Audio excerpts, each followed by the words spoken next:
Help line, cyber crime help line ಯಾರಿಗಾರು ಗೊತ್ತಿದೆಯಾ? 1930. ದಯವಿಟ್ಟು ನಿಮ್ಮ ಫೋನ್ಗಳಿದ್ರೆ ಸೇವ್ ಮಾಡ್ಕೊಳ್ಳಿ.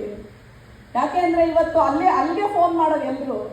ನಿಮ್ದೊಂದು ಪಾರ್ಸಲ್ ಬಂದಿದೆ, ಆ ಪಾರ್ಸಲಲ್ಲಿ ಡ್ರಗ್ಸ್ ಇದ್ದಾವೆ, ಯಾವುದ್ಯಾವುದೋ ಪಾಸ್ಪೋರ್ಟ್ ಇದೆ, ಹೌದಾ? ನಾವು ಬೇರೆ ಅಲ್ಲಿಂದ ಶುರು ಮಾಡ್ತಾರೆ ನಿಮ್ಮನ್ನು ಫ್ರಾಡ್ಸ್, ನಿಮ್ಮನ್ನು ಅರೆಸ್ಟ್ ಮಾಡಲಿಕ್ಕೆ. ಹಾಂ, ನೀವು ಇಷ್ಟು ದುಡ್ಡು ಕಳಿಸಿ, ಹೌದಾ ನಾನು ಕಳಿಸ್ತೀನಿ ಅಂತ ಚೆಕ್ ಬರಿತೀವಿ. ಯಾವುದೇ ಆ ಥರ ಆದಾಗ ಅಥವಾ ಯಾರಾದರೂ ನಿಮ್ಮ ಮೊಬೈಲ್ ಮೇಲೆ ಬ್ಲ್ಯಾಕ್ ಮೇಲ್ ಮಾಡ್ತಾ ಇದ್ರೆ ಯಾವ ನಂಬರ್ಗೆ ಫೋನ್ ಮಾಡಬೇಕು? ಮಕ್ಕಳಿದ್ದೀರಾ, ಎಲ್ಲಿದೆ ಎನರ್ಜಿ ನಿಮ್ಮಲ್ಲಿ? Come on, reciprocate. ಯಾವುದು ಜೋಶ್ ಎಲ್ಲ ಕಡಿಮೆ ಇದೆಯಪ್ಪ. This is not the josh we need to expect from childrens. 19? ಹಾಂ,